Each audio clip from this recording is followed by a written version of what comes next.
If you are a living, breathing resident of Massachusetts, you have surely been subject to the barrage of sports betting ads coming at us from all directions these days, from social media and TV to billboards along your commute to work. The deluge started just a couple of weeks back when sports betting officially became legal in the state. And ever since, apps like FanDuel, MGM, and DraftKings have been using familiar Boston faces like David Ortiz, Kevin Garnett, and Zdeno Chara to get you to place your bets. Not to mention some aggressive promotional offers with the apps giving users quote unquote free money on their platforms, claiming that you can't lose because they're funding your initial bets. Sound too good to be true? Well, it just might be. A bill proposed in the state Senate takes aim at that kind of language, aiming to amend a long-standing consumer protection law to prohibit certain kinds of language and promotions in sports betting ads. The amendment was presented by State Senator John Keenan, who joins me now, along with Victor Ortiz, the director of the Office of Problem Gambling Services. Welcome, gentlemen. Great to be here. Thank you. So, Senator Keenan. Yeah, thank you so much. So, Senator Keenan, talk to me a little bit about this particular bill. So what the bill does, it addresses unfair, deceptive, misleading advertising. We have Chapter 93A, which is the Massachusetts Consumer Protection Statute, and that addresses unfair or deceptive acts and practices. And what this bill would do, this proposed legislation, would make phrases or practices such as odds boost or bet free or the types of things we're seeing, bet $5 and get $200. It would make those things as a matter of law unfair and deceptive and would prohibit them. We know that we have been seeing these ads, and so I'm thoughtful about the conversation around addiction and gambling addiction. And Victor, first, for folks who may not be familiar with this particular type of addiction, how do we classify gambling addiction? It's classified as an addiction. A few years ago, it was actually integrated within substance addiction as an addiction under the DSM-5. And when you examine gambling addiction and substance addiction, there's a lot of profound overlap. Actually, the data and the research tells us that over 97% of people who have a gambling disorder have had a pre-existing mental health and substance use disorder prior to the onset of gambling. So they're very much between mental health, substance addiction, and gambling addiction are very much jointed together in a very integrated way. You work in this space. Talk to me about when we are seeing what we described as a deluge of ads. It seems as though it's almost like, and forgive me if this is not a good analogy, but like someone trying to hand you liquor on the street if you have an alcohol addiction. It's interesting you say that because I think over the last 2 weeks I've engaged in more conversations than ever before from people who are just extremely concerned, whether it's community members, clinical providers, parents, people in recovery.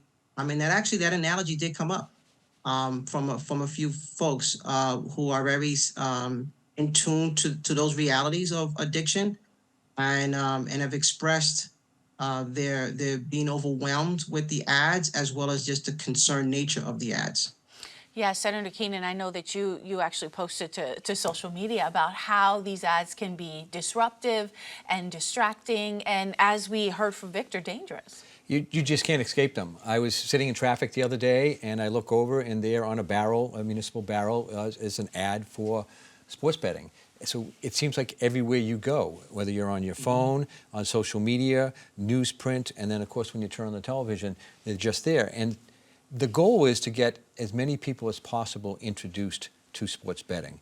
And we know that the greater number of people that are introduced, then that percentage, whatever it may be, that is prone to addiction is there. And the broader the base, that percentage results in a greater number of people going down the path towards addiction. And for those that have struggled with addiction relative to gambling, can you imagine the situation they're in right now where everywhere they turn, They're just being hit with this advertising. And the advertising suggests that you just can't lose, as you said in the opening, that you can bet $5 and that you'll get 200 worth of credit, that you're betting on things like if the Celtics score a basket, you win. Well, of course they're going to.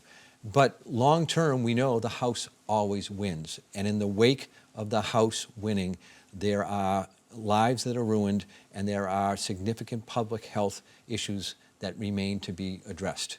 The better the house does, sometimes the bigger those problems are. Well, speaking of it being a public health issue, we know that other addictive substances, whether it be drugs, whether it be alcohol, whether it be tobacco specifically, there are really tough regulations that limit the amount of ads that can be placed and where they are placed. But it doesn't seem like those regulations are in place for online betting. They are not. When the online betting debate was going on, I looked to impose at least the restrictions that we put in place for cannabis into the sports betting industry, and it was unsuccessful.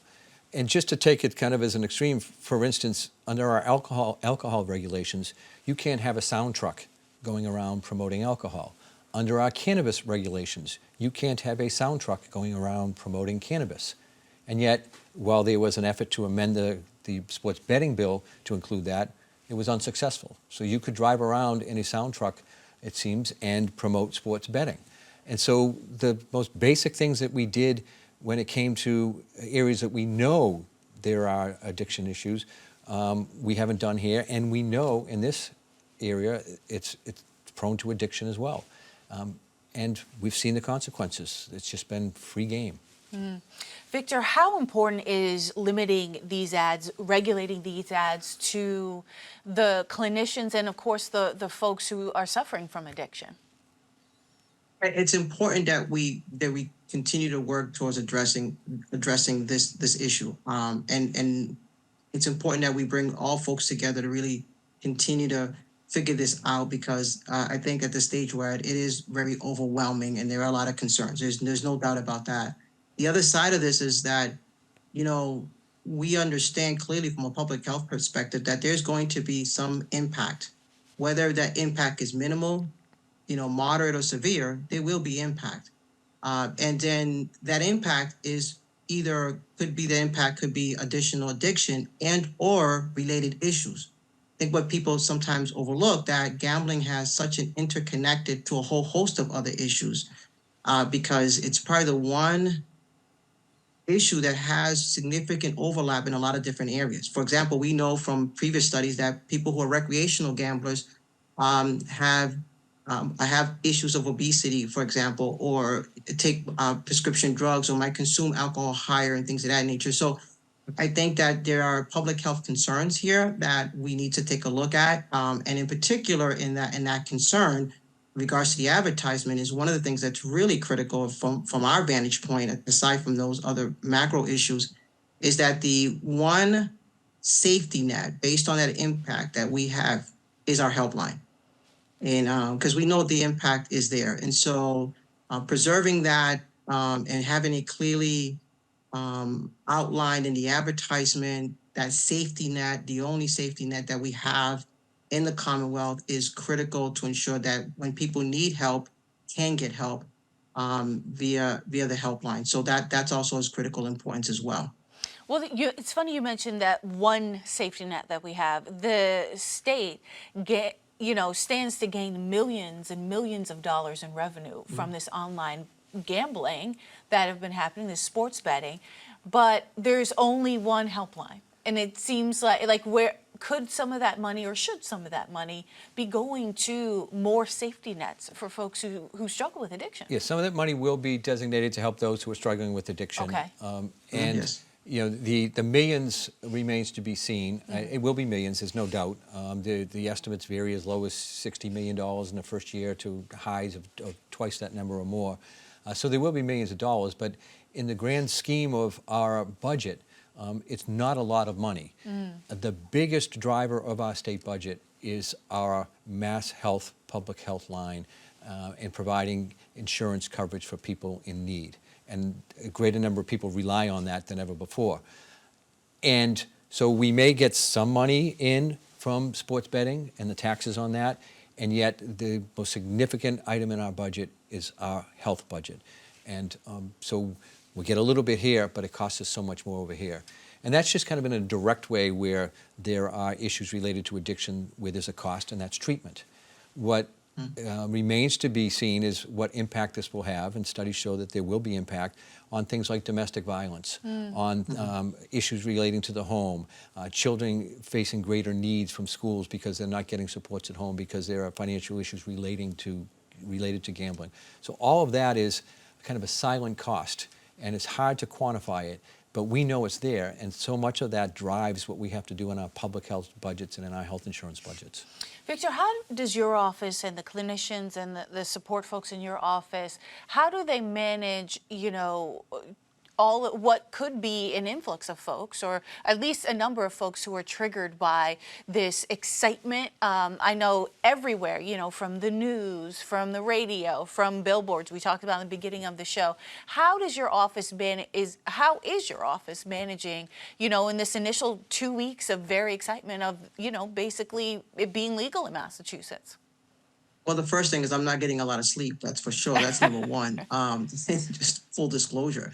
But the reality is our office since 2016, when it was established, really took an approach that was very different than what is happening all over the country. And most times, most efforts are really singularly just looking at gambling. Where at DPH, we're looking at the integration of problem gambling and related issues, taking a much broader public health approach with really those key principles of public health, thinking about specifically leading with equity, thinking about people with groups that are disproportionately impacted, and really a full spectrum of services. So we have invested millions of dollars in prevention with youth, with older adults, with a whole host of prevention efforts that we are conducting at the community level. And then at the sort of on the other side of the spectrum, which is the treatment, we have one of the most comprehensive services of problem gambling treatment in the country. It starts with the helpline. We actually integrated the helpline 3 years ago with the substance abuse helpline. And as a result of the integration, we're screening up to 20,000 substance abuse callers for problem gambling, which is the largest expansion of problem gambling screening in the country.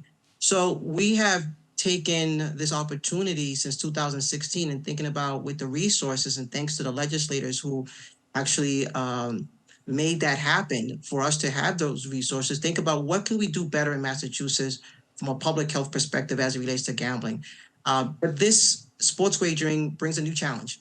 And it is a new challenge that we're closely monitoring and preparing for this moment. We are monitoring our helpline and enhance our helpline. We've enhanced our prevention programming and our community resources. Because we know that we're preparing for this moment that we're in, but at the same time, we're keeping a close ear to the ground and listening to community members. And as I mentioned when I started, I'm on the phone every day, consistently talking to parents, talking to folks in recovery, talking to community members who are expressing being overwhelmed and concerned because they know our office. I mean, one of the things about our office is that we've engaged over 2,000 individuals at the community level, the majority people of color, as part of lifting up their voice to inform our programs. And so we're very fortunate to have those relationships, and boy, are we hearing from them. Victor Ortiz, Senator Keenan, thank you so much for your time. Thank you. So if you need help with a gambling problem or would just like to find out more information, you can call the Massachusetts Problem Gambling Helpline. That number is 1-800-327-5050, or go to gamblinghelplinema.org.